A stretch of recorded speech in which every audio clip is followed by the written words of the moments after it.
Get ready for the start of the last 125 Moto of the year. The rain starts falling again in Steel City, but it hasn't quite come down. Right here, guy waiting on a chance at history, Ricky Carmichael. He won the first Moto straight and clean. He wins this one. He ties Mark Burnett for the all-time win record. How can you bet against Carmichael in this Moto? I don't think you do, David. That's true. Well, you see the same layout for the second Moto, but sky jump is the section we're going to take a look at on board. You go around the corner at the bottom, try to get a good drive up the hill, of course. The faster you get out of the corner, the sooner you can get up that hill and try to get over that double. A lot of guys have been going wide, but every once in a while somebody will cut it to the inside, still make all those doubles, and if they can do both of those, they'll make the pass. So Ricky Carmichael has never won here at Steel City. This is his last 125 Moto before graduating up to the 250s next year full-time. That'll be exciting. Imagine throwing him into the mix of the already great action we had in the 250 class this year. I'm looking forward to that. And I think it'll be exciting to see who takes Ricky Carmichael's place as the top drawer of the 125s. We're off and running for the second 125 Moto from Delmont. Pingree looks like he got another hole shot. Number 60 has the lead. Carmichael in second place. Ron Cott and Pingree were right close together. Nathan Ramsey had trouble in that first turn. Looks like he's going straight to the mechanics area. He's shaking his head.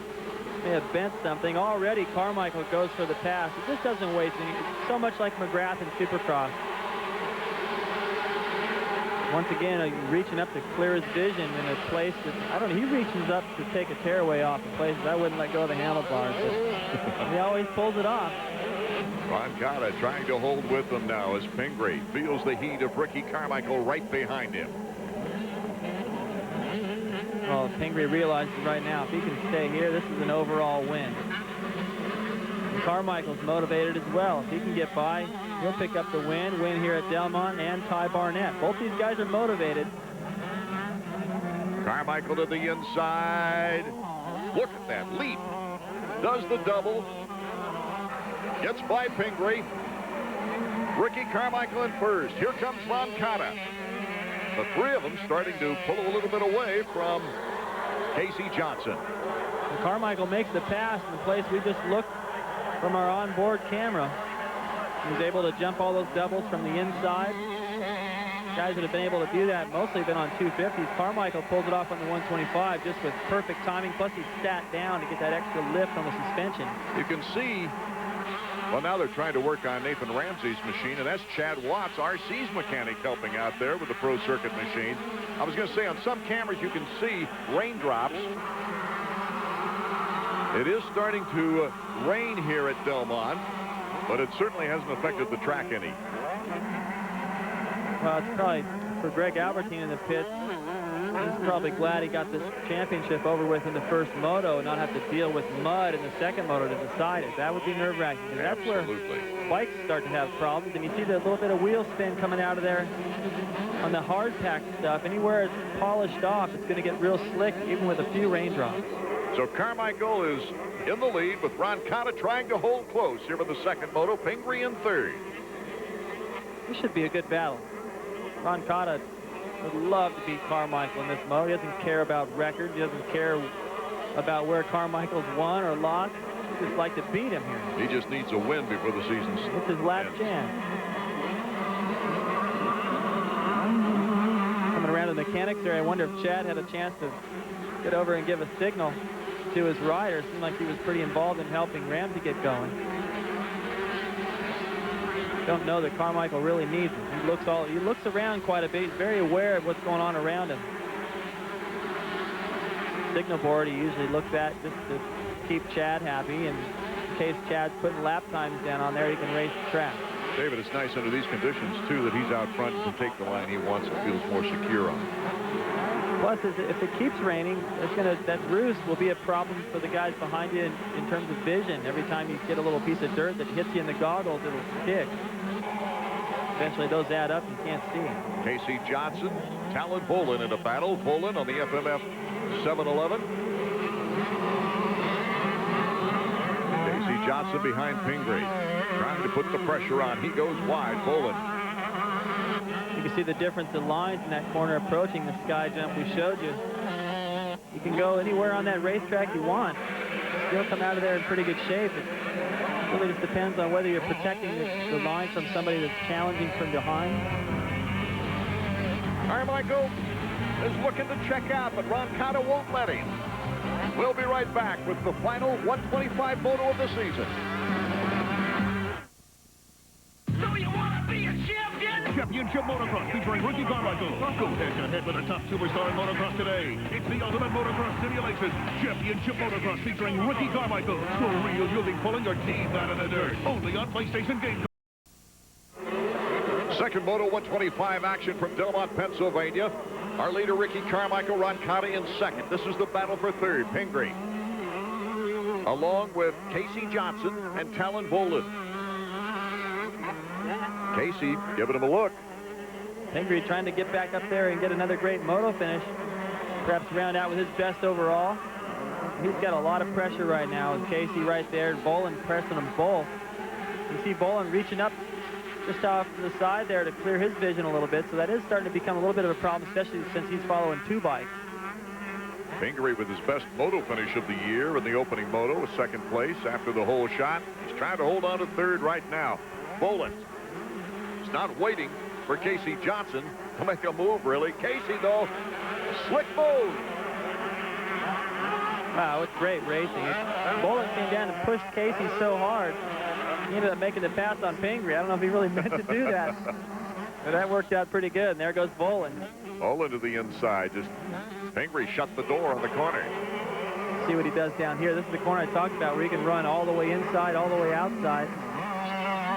He beat him to the corner, so he gets to take whatever line he wanted. Bolin does a little dirt track action there. Sliding on the slippery turf. And there's Jessamine right behind these guys in a pretty fine ride. Brandon Jessamine showing some potential. If you can just keep the pace of these three guys battling, you're doing something right out there. He's actually been able to close slightly. As you can say, the number is 67 for Jessamine. Rolling over the big doubles. Gets it down just on the downside. That gets tough to do lap after lap. Sometimes you get in there, you have to time that. If you jump too far, you land out on the flat. The suspension goes through quite a bit, and you can't get into the corner as nice. These guys time it and land it exactly on the downside. That's when they can start their braking for the corner. With the domination of Ricky Carmichael all season long, it's been refreshing to have a Talon Bolin on hand. Energetic, never gives up. A little bit wild if he needs to be. Yeah, I really, especially the way the Supercross season went for him, with this one problem after another, I thought, well, I don't look at that line. I think I'll just go here. It's just tractor mark. But it's actually being able to find traction there. We're in the groove. It's a little bit more polished off, like I was saying, and it's slick. I just didn't expect him to do so well outdoors. I know that was where his expertise was. That's kind of like Tortelli, and he surprised me in that opener of the year when he passed Carmichael. Well, he really had to get his timing back after being in the GP so long as far as jumps are concerned. Well, I'm pretty sure he's got used to that. He's seen more jumps this year than he's seen probably in his last 3 or 4 years. Very happy to be able to stay in the United States for 2 more seasons, at least, now that he's re-upped with Pro Circuit. Ricky Carmichael starts our Suzuki stopwatch, almost a 4-second lead on Roncada, so he's starting to pull away just a little bit on number 22 as we go all the way back to third. That gives you an idea how fast Carmichael and Roncada are going. Almost 20 seconds on Casey Johnson and Bolin. They're pushing each other, so just slightly off the pace. And quite a pack of riders there battling for third. Jessamine still in that battle. He's got Carl Nunn, the European, applying a little bit of pressure to him. There you see him 9:55. What a fine ride that Carl Nunn has put in his first American race. He's come over, I think, for the GPs. He's a GP rider anyway in the 125s, but he had a 9th place finish in the opening moto. Got a chance for a pretty fine overall finish here as we take a look at Casey Johnson. Nice momentum through that corner. Comes down the hill on the outside or his left. and just sweeps all the way through there, right back on the power. Corner speed here is important, especially some of these off-cammers and when they head back up the hill. Let me correct myself. Carl Nunn got an 8th in that first moto. That was in front of Casey Johnson. And here is our leader, Ricky Carmichael. Look at him go to work in all those Supercross sections. Puts the bike exactly where he wants it. Hard on the power before the bike even touches the ground. He's already wide open. That rear tire is just waiting to hit something and start going. It's that section that Ricky Carmichael just went through that makes me think that Mr. Dunn has a future in Supercross. Maybe the Englishman holding in there pretty well in this American motocross. This track is a really nice blend of Supercross, outdoor, off-camber, fast, tricky, with an uphill start.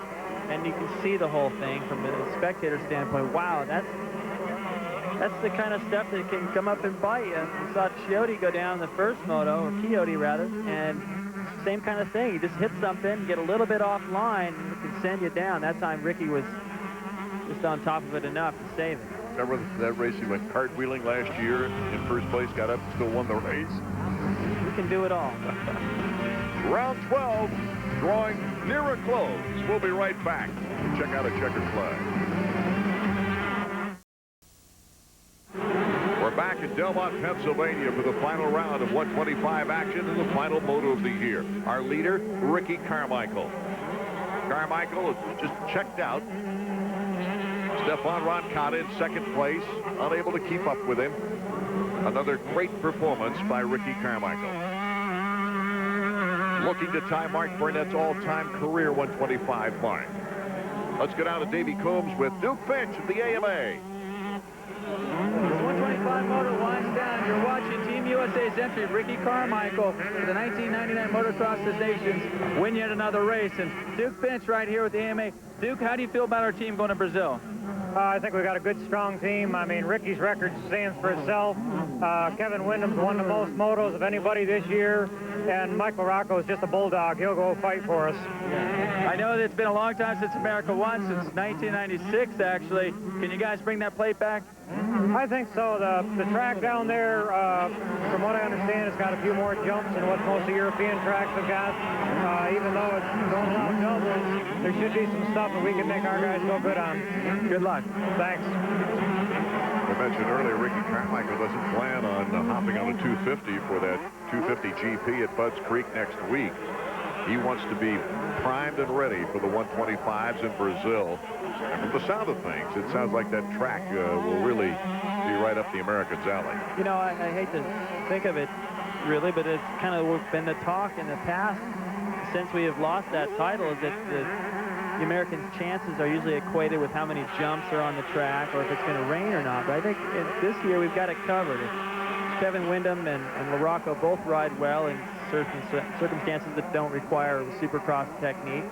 So does Carmichael, and Kevin and LaRocco both ride excellent in the mud. So our chances look great this year. We're looking at Talon Bolin right now.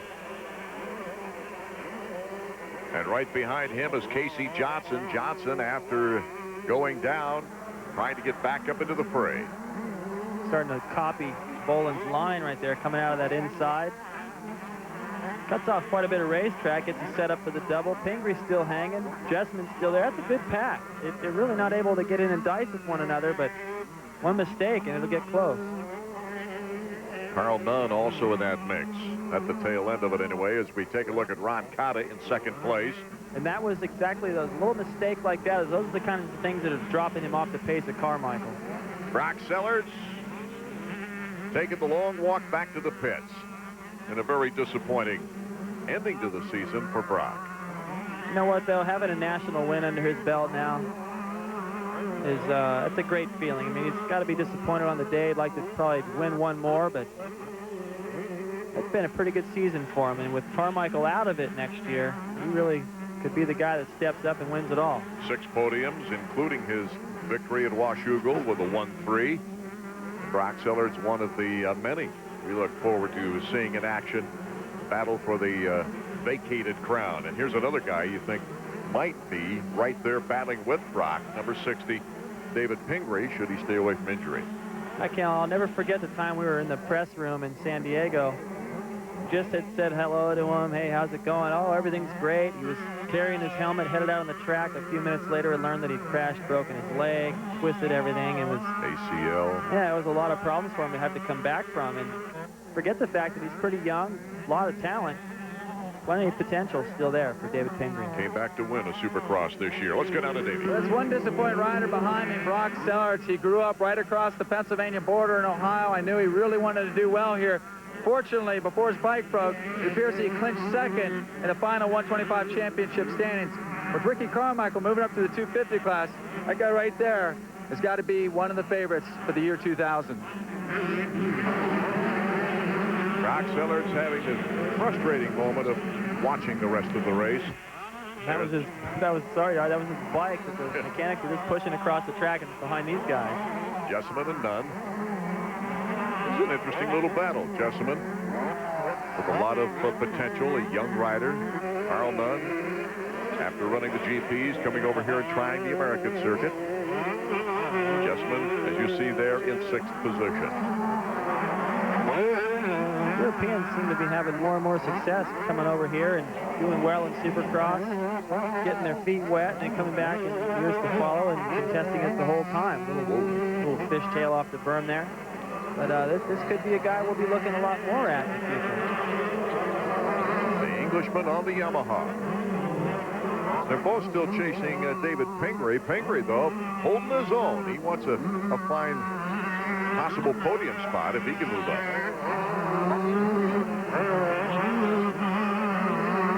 Davey Coombs making his way over the mechanics area. Let's go to Davey. As the 125 Moto winds down, I want you to check this out. That's Doug Henry and his wife Stacy getting ready for the last moto of Doug's career. The sport of motocross and supercross is going to miss these two more than I could probably explain right here. And a lot of people are going to miss a good friend when Doug decides to go home to Connecticut. Talking with Doug Henry before the race, he said, I'm glad I'm going to retire, but I was talking with my wife last night before we went to sleep, and he says, I'm glad I'm going to retire, but it sucks. And then he apologized for saying suck. And I think he's the only rider at Delmont, Pennsylvania that would do such a thing. That's a real example of his character. I mean, he is such a gentleman out there, and he has been such a great champion, such a source of inspiration for everybody with all that he's battled through. More 125s when we get back.